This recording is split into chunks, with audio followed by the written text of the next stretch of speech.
without falling asleep. I should be able to.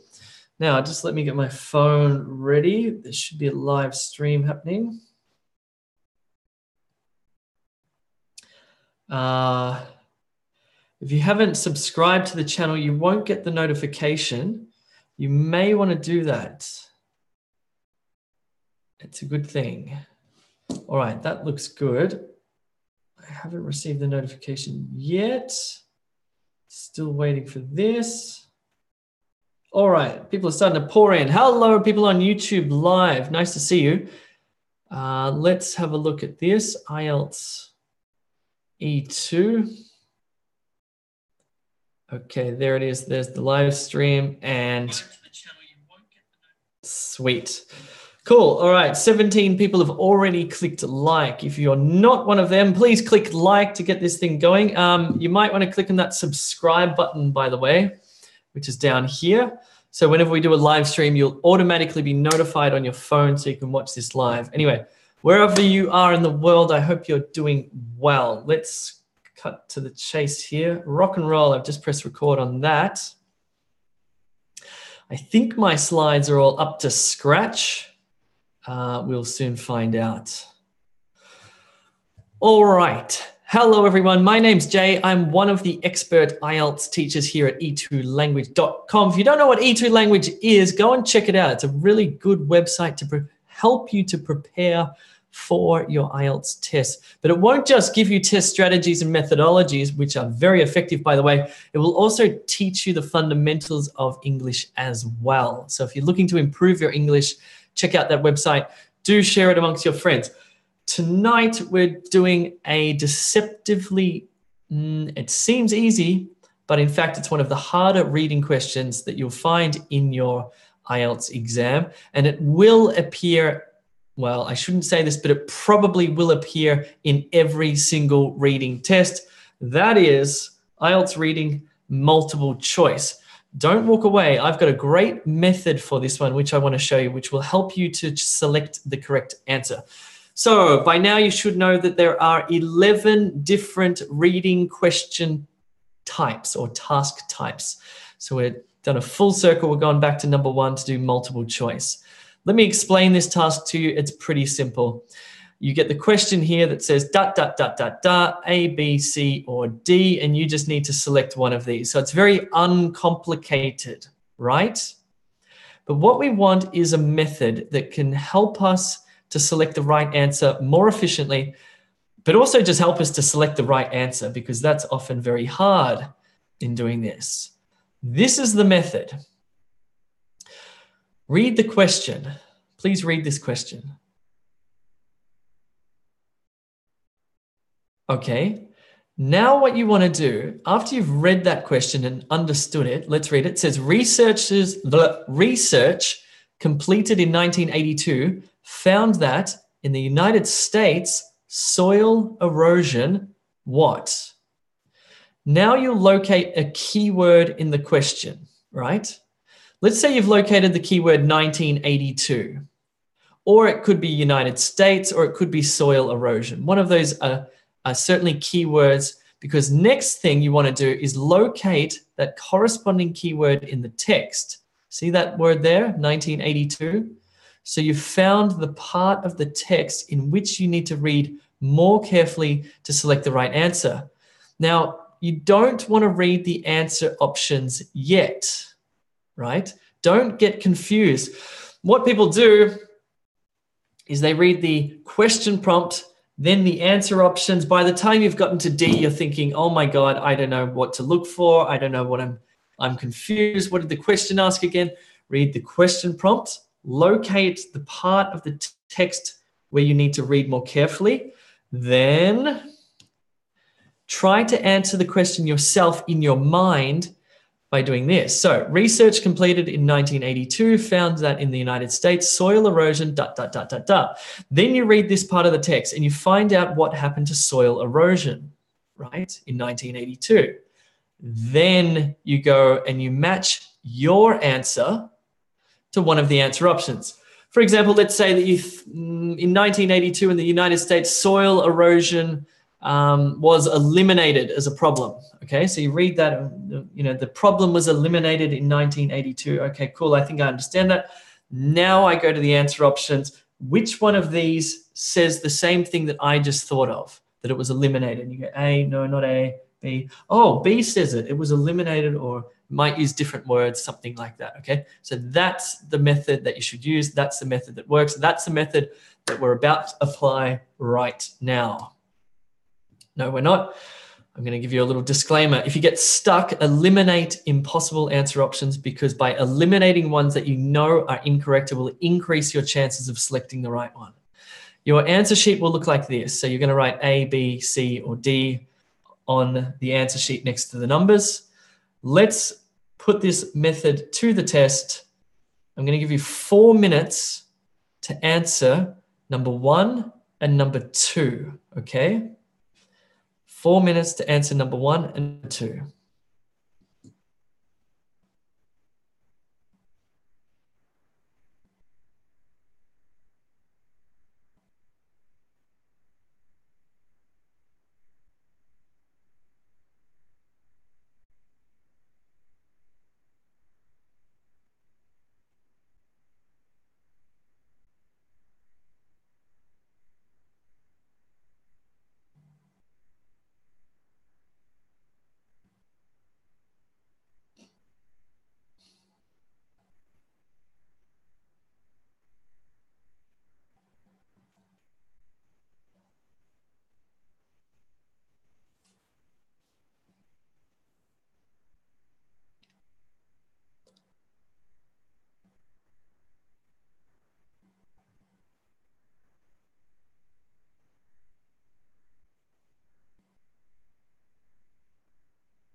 Okay, that's 4 minutes. You should have done question 1 and question 2. It was quite a long period of time. We've got one more question to do. Stay with us. Try and do it, because this is what it's actually like in the IELTS exam. And it's frustrating. You're probably sitting there, you're going, I don't know, I don't get it. It's confusing, But that's how you improve. You have to push through those frustrating feelings, those, I don't know, those feelings of confusion, and concentrate and look and try again and look again. I'm going to show you the answers in a second. We'll go through it in detail. Let's do one more question. You're going to have 2 minutes to complete question 3 here.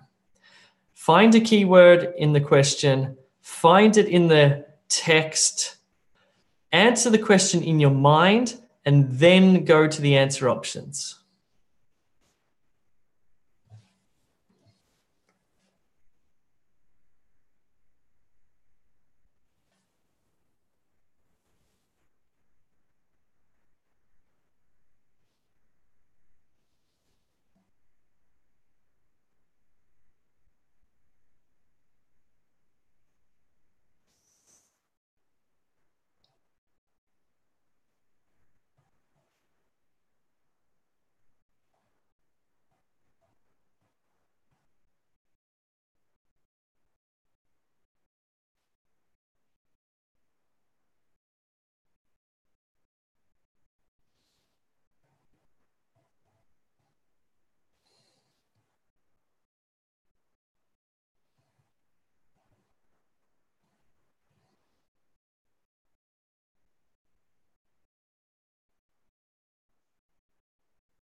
Oh, I'm thinking, what's going on there?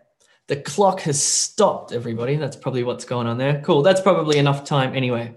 Sorry about that. The timer screwed up. That's fine. Let's go through the answers, but I'm going to break it down for you and get you to answer the questions. But before we do that, if you are not a subscriber on your phone, if you're watching this on your phone, you've got the subscribe button, right?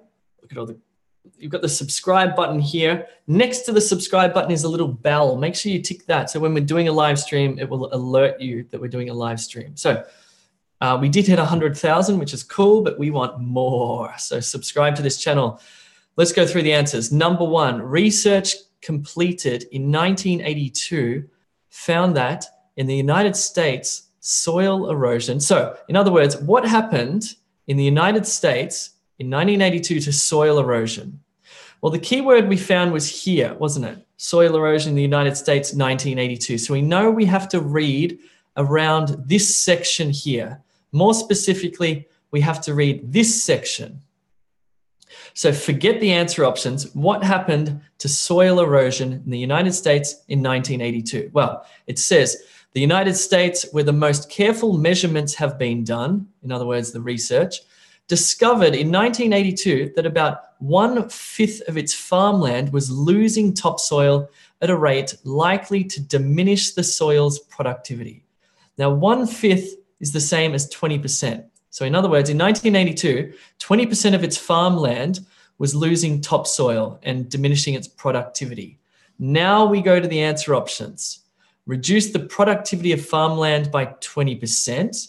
Well, no, it didn't say that. It didn't say it reduced the productivity. It said it reduced the 1/5 of its farmland was losing topsoil. So it lost 20% of topsoil. So let's stick with the 20%. C was causing significant damage to 20% of farmland.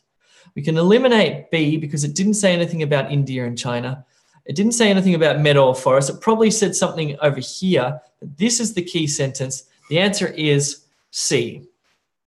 In other words, what's happening here is this statement here, that thing there says the same thing as that thing there, but just in different words. And that's how the IELTS do the multiple choice questions. Let's look at, sorry, on your answer sheet, you should have written number 1C. Number 1C is correct. Let's do number 2. By the mid-1980s, farmers in Denmark. Okay, so we've got a great keyword there, which is Denmark. Okay, so we're going to look for Denmark. It might be a synonym like Dane or Danish. Mid-1980s might say something like 1985, but let's look for Denmark. And we can see Denmark down here. We can also see sort of 1985 here and 1984. The more specific sentence we need to read is this one. By the mid-1980s, farmers in Denmark, what did they do? Fertilizer use doubled in Denmark in the period 1960 to 1985 and increased in the Netherlands by 150%. Forget the Netherlands. Fertilizer use doubled in Denmark by the mid-80s. Fertilizer use doubled in Denmark by the mid-1980s. Here. So farmers in Denmark use 50% less fertilizer, use twice as much fertilizer, doubled. Okay, that's interesting. That could be a good one. Let's use B and let's look on. Applied fertilizer much more frequently. Nothing mentioned about frequency. More than doubled the amount of pesticide. Okay, let's go back. Let's make sure B used twice as much fertilizer as they had in 1960. They doubled the amount, fertilizer use doubled from 1960 to 1985. In other words, B, they used twice as much fertilizer as they had in 1960. This is hard, by the way. If you're struggling with this, good reason. It's really tough. This is an academic test. So if you're doing general, it will be slightly easier, but full on. I want to show you something. A little bit of a TV commercial. What I'm going to show you is E2 language. So this is E2 language, and I'm logged in as an IELTS student. I just want to show you some of the features here. So it's keeping track of my score, which, by the way, I'm doing terribly. Here I can register for all the live classes, which happen Monday, Tuesday, Wednesday, Thursday, Friday. Here I can book a tutorial. Let's say I'm going to book a one-on-one tutorial with one of the teachers. So I'll choose a day. Let's say I want to choose Tuesday. Let's say I choose a time. Perfect, 11 a.m. I want to focus on IELTS Academic Writing Task 1, and let's do some reading as well. I submit that, I schedule it, and it hooks me up with a teacher. I take a one-on-one 45-minute tutorial with a teacher on Zoom, okay? It's beautiful. Let me show you a little bit more. I hope this isn't boring you. Let's click on IELTS course. Let's click on reading. So here we've got all the different reading task types that I've showed you, right? Multiple choice, we've got the overview, we've got the method, we've got practice. Let's have a look at the practice. So if you are struggling, you probably need to practice. Here's the text here. Here are the questions. Here's the answer sheet, just like you take in the IELTS. So it's all digital and it's beautiful. Writing's the same. You can submit your writing through for feedback. You can also submit your speaking part 2 through for feedback. Anyway, I just wanted to show you that. Let's push on to question number 3. So on your answer sheet, you should have C and B. Okay, number 3. Which one of the following increased in New Zealand after 1984? So what are the key words here in the question prompt? What would you look for in the text? Well, certainly New Zealand is a good one. 1984. But the key word that's driving this question is, which of the following increased, okay, in New Zealand after 1984? So if we look carefully and we scan our eyes over the text, we start to see, we start to see the keyword New Zealand. We see the word 1984. We know we need to read this section here. So which increased? Let's read it. The most dramatic example was that of New Zealand, which scrapped most farm support in 1984. So scrapping something is not increasing it, it's decreasing it or eliminating it. A study of the environmental effects conducted in 1993, well, that's irrelevant, found that the end of fertilizer subsidies had been followed by a fall, not an increase, in fertilizer use. A fall compounded by the decline, not an increase, in world commodity prices, which cut farm incomes. Cut farm incomes is not an increase. You can see all of these words are here, but they're talking about declines, not increases. Let's keep reading. The removal of subsidies, well, that's not an increase, also stopped land clearing and overstocking. Well, stopping is not increasing, which in the past had been the principal cause of erosion. Farms began to diversify. Okay, so this little sentence here, this 5-word sentence, farms began to diversify, is the key sentence because that's the thing that increased after 1984. So let's look at the answer options. Farm incomes stopped or decreased. Use of fertilizer decreased. Overstocking stopped. Farm diversification began to diversify. In other words, it increased. So the answer is D. Your answer sheet should, my friends, look like this. 1C, 2B, 3D. If you did get that, if you got C, B, and D, put some sort of smiley face into the chat because you are officially some kind of IELTS legend now, because that, although it was multiple choice and it's a pretty simple question type, that was tough, seriously tough, seriously tough. If you need some practice, you know where to go. Cool, that's all. So, as I said, if you do need some practice, check out www.e2language.com, and I showed you what the inside looks like, so you now know what happens in there. We have tutorials, writing feedback, speaking feedback, and much more. Cool bananas. Let's go to Q&A. We'll do a little bit on the chat. I'll stop this recording.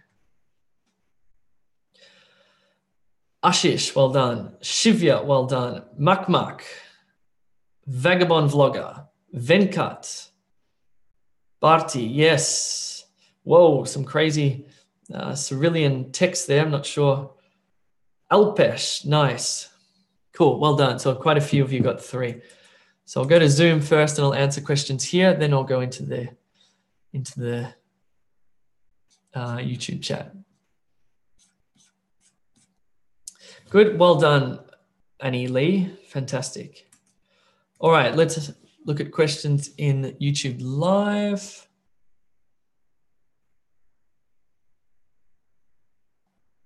There's 176 of you watching on YouTube. 180, oh my God.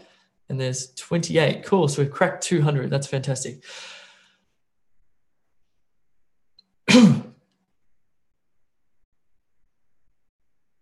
Okay. I mean, this question here from Mohammed is the question. What do I do? I'm just going to interpret this. What do I do when I come across a word and I don't know its meaning? Well, the only thing you can do is to guess the meaning from context. That's all you can do. What you need to do before your exam, even if your exam is in a year's time or a week's time, you need to start to build your vocabulary, because reading is 90% vocabulary. Really is. It's tough. Jay, I have my speaking test tomorrow. If I get a cue card about describe your toy from your childhood, how to apply the PPF method? Well, in that case, I wouldn't use PPF in that case. If it said talk about a toy from your childhood, I would, yeah, okay, that's distinctly a past one. What I would do is talk about several different toys from my childhood. There's, again, you are not marked in speaking for speaking off topic. You are not marked in speaking for speaking off topic. I mean, you need to speak loosely about the cue card that you're given, but there's nothing in the criteria. The examiners mark you on 4 things: vocabulary, grammar, pronunciation, and structure. Structure does not mean topic. This is different to the essay. The only way I can prove that is by saying that heaps of people have used PPF and it works. In a case like that, though, you do need to be flexible. Maybe you wouldn't use it. Maybe you would just describe 2 toys from your childhood, or a toy that you shared with your sister in your childhood, or something like that. Okay, again, it needs to be loosely based on the topic, but doesn't have to be specifically based on the topic. Boggedy. Is the level of difficulty of the question we just did the same as it is in the IELTS test? For academic, yes. For general, no. General will be slightly easier.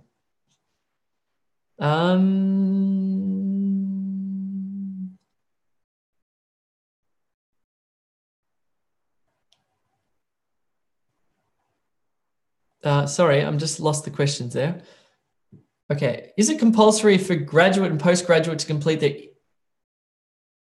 No idea. Oh, sorry, that must be an essay prompt.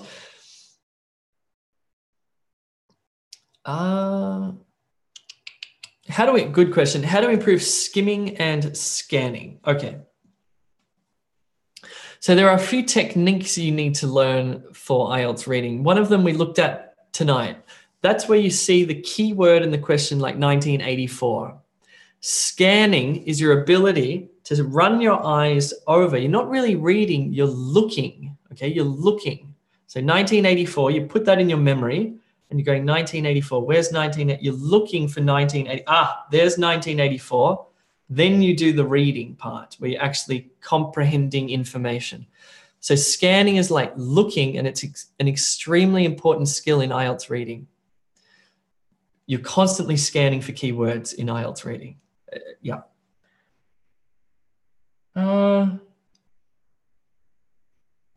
Jay, can I send my IELTS reading back to be rechecked for the mark? You can, but it's useless. It's marked by the computer, so there's almost 0 chance that you'll get your mark changed. I'm sorry. I was very confident about my exam in reading, but I got less. So is there any chance for score increasing reading after rechecking? No, I don't think so. Writing, it is possible. I did that twice. I got an entire band score increase in writing. Don't ask me why. In writing, what is meant by the usage of more advanced vocabulary? I mean, whatever the word that I don't...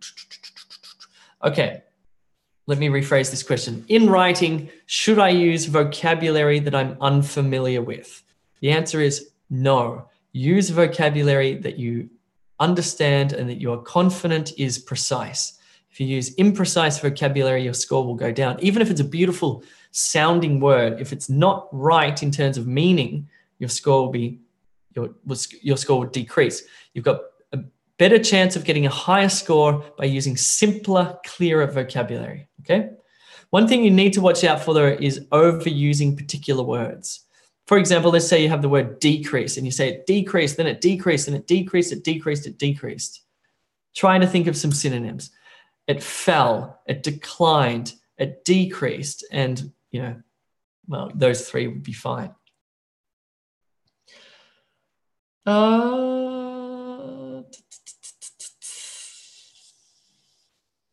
Bashir Ahmad, please speak about writing task 2. The structure you give for each question type is different and it's difficult to remember. What you need to do, I agree, because there are 7 different essay types in IELTS. You shouldn't be memorizing this. I mean, you can if you want, the 7 different structures we've given you, but each of those structures is about 95% the same. All that changes really is the 3rd sentence of the introduction. This essay will. What's it going to do? Well, if you get a problem solution question, this essay will discuss the problems and the solutions of da. If you get an advantages, disadvantages, this essay will discuss the advantages and the disadvantages of da, whatever da is. So that third sentence of the introduction is the one that changes to match the question prompt. So don't memorize, use the structure, practice the structure, but on test day, make sure you write your essay according to the prompt. A lot of people lose points because they try to use an essay structure that they've previously written about because it comes to your memory in the exam, but it's not the right structure for the question and they're writing off topic. Okay, so just keep that in. For example, a lot of people write about the advantages and the disadvantages, even if it doesn't ask you anything about advantages and disadvantages. It's just the default mode. People start writing the advantages of the, it's like, no, the question actually asks you about what's your opinion about something, not the advantages, disadvantages. So to keep it short, answer the question that they ask you. That's all. Just answer the question they ask you. That's it.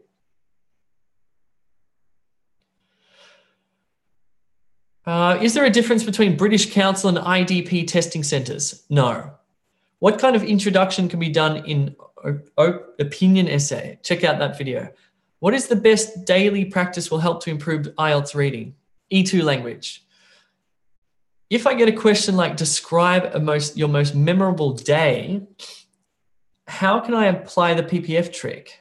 Well, talk about a memorable day from your past. Talk about a memorable recent day. Recently, I had this really fantastic day with my best friend.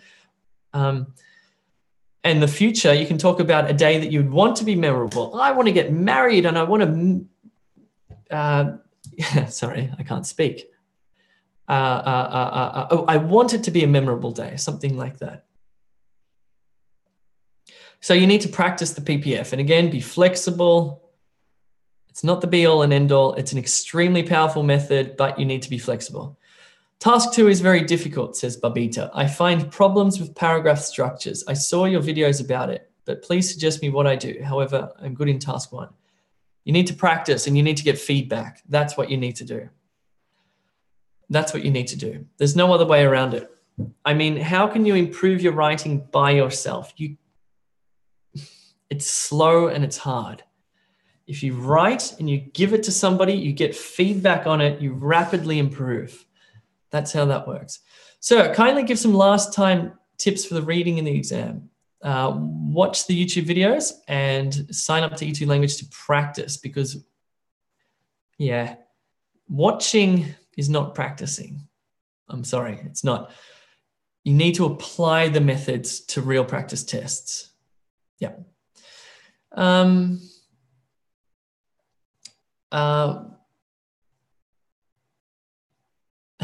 Here's a good one. How can I study for the IELTS in 7 days? Well, in 7 days, you can't do much to improve your general English level, but you can certainly learn the different question types. That will help you a lot, especially in reading because the question types are very confusing. So watch the overview lessons in E2 Language. Then you want to learn the method, how to do them. And then you want to practice, okay? Overview, method, practice. That's for reading. It's a similar thing for writing though. How many hours? Let me just pick out some good questions here. Okay, this is a great question. Jay, what do you keep in your mind while solving an IELTS reading question? This is the hardest part. And I'm going to go back, and that's a great question. And you're using a part of your memory called working memory to solve that. Okay, so let's have a look at this one here. This is the toughest bit about reading. So let's say you're doing number 3 here, and you found your keyword, which is New Zealand, and you've located up here the keyword New Zealand. Okay, now what you're needing to do is you want to answer this question, right? You want to, which one of the following increase or what increase? So you simplify it So you ask yourself, what increased in New Zealand after 1984? What increased, keyword, what increased in New Zealand after 1984? So while you're reading this, you're asking yourself, what increased in New Zealand? What increased in New Zealand? What increased in New Zealand? And you're like, oh, farms began to diversify. So farm diversity increased. Then you go down to the answer options. No, no, no. Farm diversification, same thing. So what you're really doing is you simplify that question, you repeat it in your mind. It's like this. Let's say you've lost your phone. Okay, you've lost your phone somewhere in the house. Okay, you have to rush out the door. You're like, oh no, where's my phone? Where's my phone? Where's my phone? Because humans are a bit silly. We don't have a great memory. It's not bad, but it's not great. You have to remind yourself, where's my phone? Where's my phone? And you start looking under things and is that my phone? No, where's my phone? If you get distracted and then you say, what's in the fridge? What's in the fridge? What's in the fridge? You've gone off track. It's the same thing with IELTS reading. So you say, where's my phone? Where's my phone? You're looking. Ah, there it is there. Got it. Found my phone there. It's the same concept for IELTS reading. So you're repeating that thing in your head while you're looking for it somewhere else. I think that's a good analogy. I think that works. On that, I'm actually going to leave it there because I'm tired and I need to go home. I hope it was helpful. Thank you for coming along. Good luck in your exams. I hope this stuff helps. I hope it's good.